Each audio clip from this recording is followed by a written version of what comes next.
AI битгий хэрэгэл Shorts, Reels, TikTok битгий үз. AI-гийн тусламжтайгаар бид ажлын бүтээмж өсөж байгаа мэт боловч яг үүндээ AI-гийн зохисгүй хэрэглээ, богино хэмжээний бичлэгүүдийн зохисгүй хэрэглээ нь бидний уурах тарих, эрүүл мэнд, зуршилт хэрхэн ямар үр дагавар бий болгож байгааг өнөөдөр имшигтээр үзцгээе.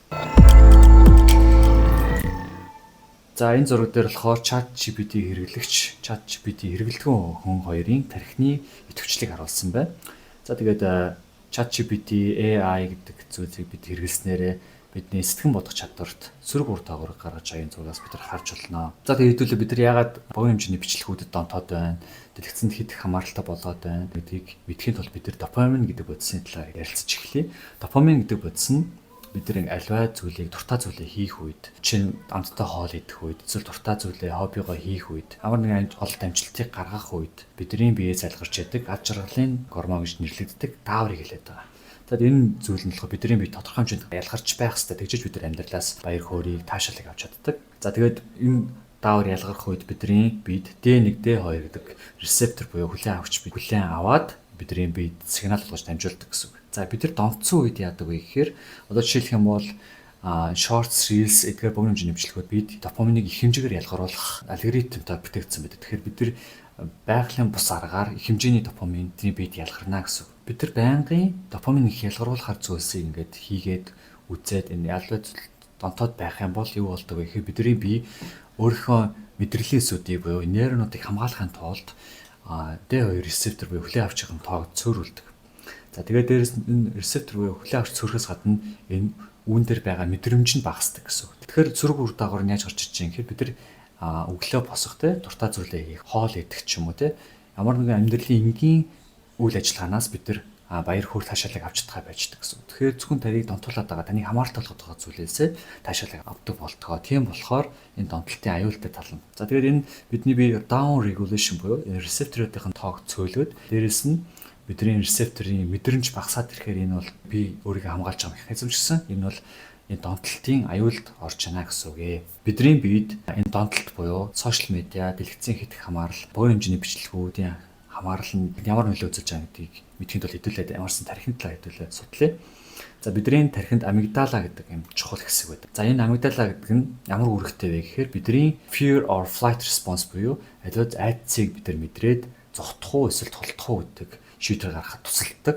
Бидний тархинд лимбик систем буюу энэ ногооноор харуулсан байгаа энэ системийн нэгэн чухал хэсэг юм аа. Энэ лимбик систем болохоор бидний сэтгэл хөдлөл, мотивац, айдас зэргийг контролдож яадаг. Бидний тархины чухал хэсэг байдаг. Амигдала юу хариуцдаг вэ гэхээр бидний сэтгэл хөдлөл, бусдад харилцах харилцаа, бидний донтолтын үеийн зан үйл зэргийг бас бидний айдас түгшүүрийг хэмжээдэг, өдөртөж яадаг. Бидний тархины чухал хэсэг байгаа маа. За тэгэхээр сошиал медиа бидний тархины амигдалад ямар нөлөө үзүүлдэг талаар хэдүүлээ судалгаан сарцгаая.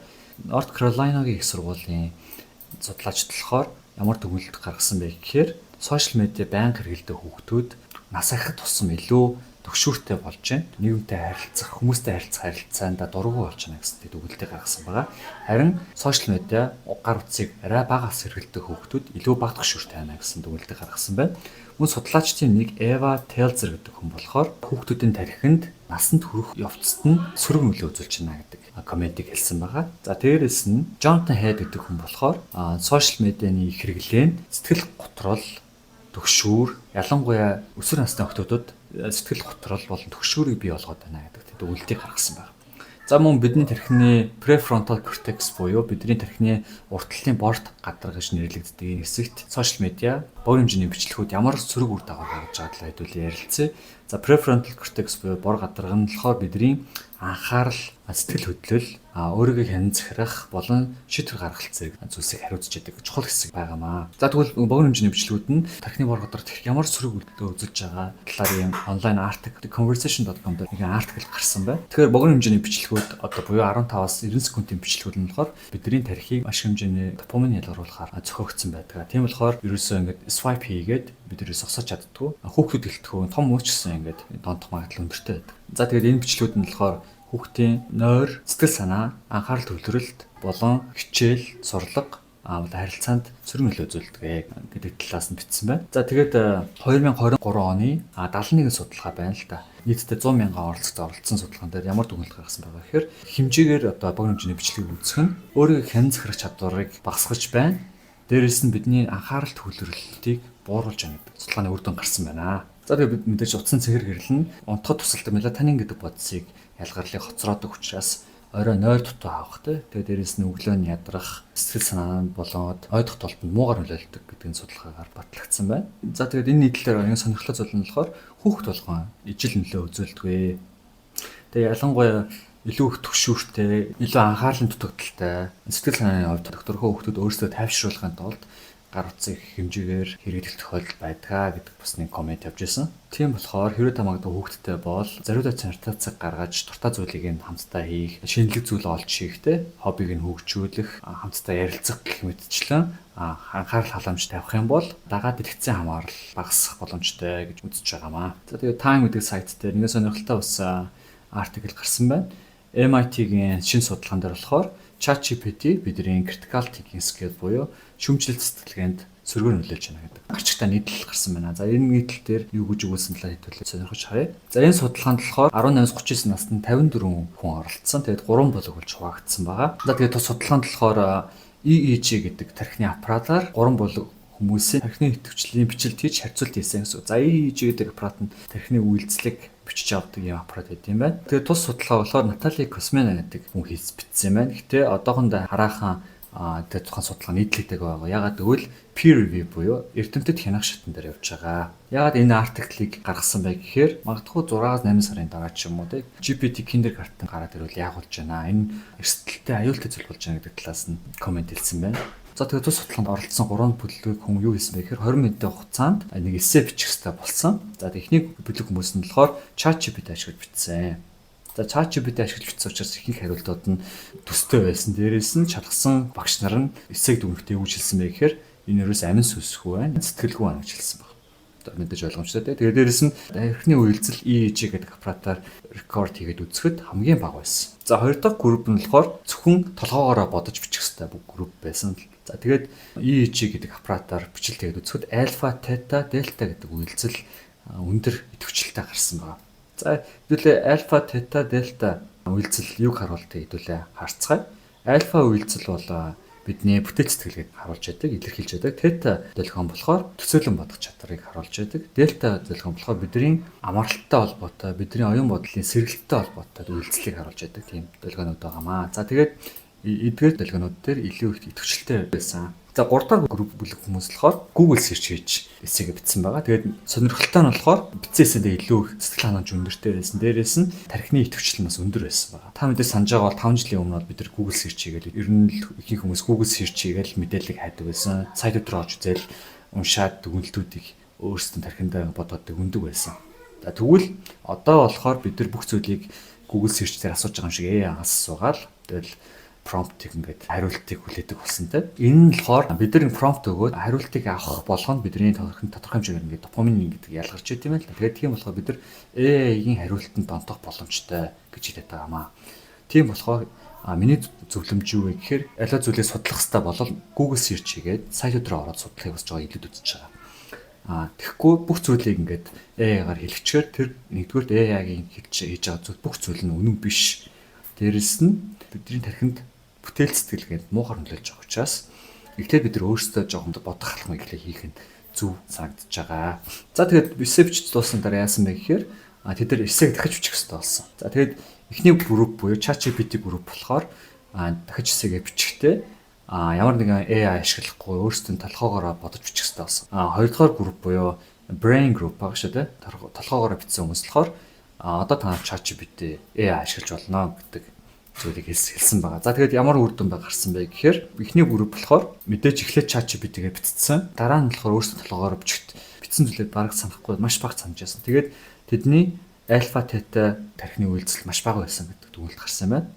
За тэгээд Космена эрдэмтэн юу гэж хэлж байгаа гэхээр хэдийгээр тэдний ажил үр дүнтэй мэт байсан боловч тархины бүтээлч байдлын хувьд тийм үр дүнтэй байгаагүй гэж өгнсөн байна. За тэгээ 20 дахь групп маань эсэгээд AI-гаар хянуулаад битсэн. За тэгэх үед ямар үр дүн гарсан бэ гэхээр EEG төхөөрөмж тархины үйлцэл өндөр байсныг харуулсан байгаа. Тэгэхээр юу гэж дүгнэж байгаа гэхээр бид нар AI-г зөв хэрэглэх үед бидний тархинд ч үр нөлөөтэй бас бидний ажилч үр төжтэй байж болно гэсэн төгөлтийг хэлсэн байгаамаа. За тэгээд хэдүүлээ үргэлжлүүлээд Medinsic.com дээр гарсан сонирхолтой нэг нийтлэлийн талаар товчхон дурдъя.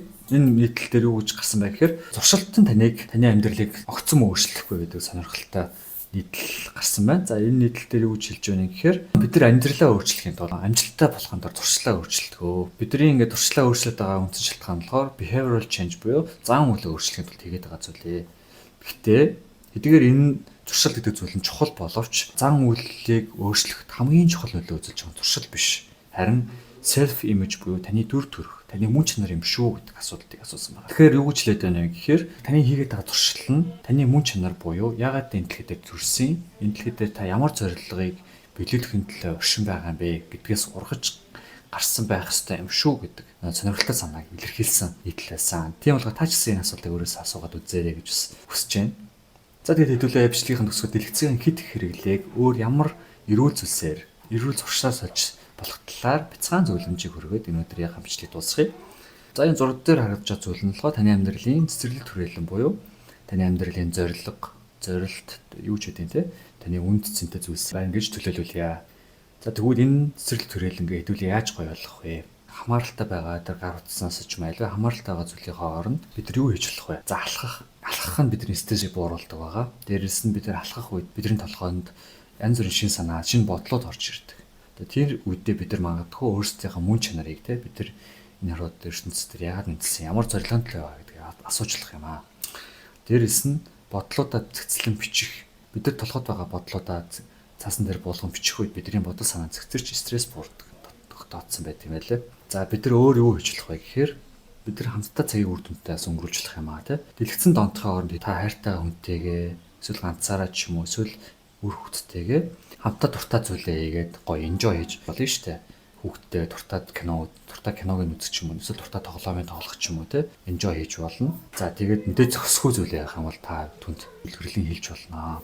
Миний хэлж байгаа өөр нэг чухал зөвлөмж болохоор та хайртай хүнтэйгээ эсвэл өөртөө ч болно. Эсвэл үр хүүхдтэйгээ 7 хоногт ядаж нэг удаа чанартай цаг гаргаад болцож байгаарэ. Биенээсээ асуулт асуугаад болцож байгаарэ. Хавтаа зүгээр сайхан алхаж болно. Эсвэл юм ярилцаж болно те. Чанартай цаг гаргах нь чухлаа. Дээрээс нь бид нар байнгын 24/7 нь онлайн байдаг болсон. Тийм болохоор нэг өдөр ч гэсэн эсвэл ядаж 3 цаг ч гэсэн офлайн болоод тархиа амрааж байгаарэ. Яг биеэрээ хийх зүйлийг хийж байгаарэ гэж зөвлөж байна. Та бүхэн нэгэн бас сонирхолтой санаа хэлж өгье гэж бодлоо.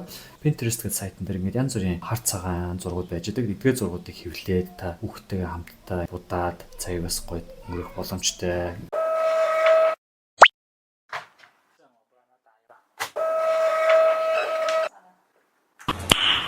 Дараагийн бидний анхаарах талбар юу гэж болох вэ гэхээр шинэ ур чадвар гэдэг таас хөгжүүлж өөрийгөө хөгжүүлэхдээ анхаараарай. Энэ хобби болж болно, шинэ ур чадвар гэж болно те. Дээрээс нь ажлын хажуугаар нэмэлт орлого олох ямар боломжууд байна. Энийг судлаад бас энэ тал дээр өөрийгөө хөгжүүлж болно. Ном уншаад өөрийгөө хөгжүүлж болно. Мөн дээрээс нь дасгал хийх, фитнесээр хичээлэх те энэ талбарууд дээр өөрийгөө хөгжүүлж боломжтой. За тэгээд хамгийн гол нь эдгээр миний саний дурдсан зүйлс нь заавал тийм байх алба, миний хэлснээр байх албагүй. Хамгийн гол нь эдгээр зүйл нь таны зорилгыг тойрон хүрээлсэн, таны зорилгыг дэмждэг. Төсөөлж байгаа зорилго руу ч хөтөлсөн байвал илүү үр дүнтэй юм шүү гэж таны урамшуулж байна.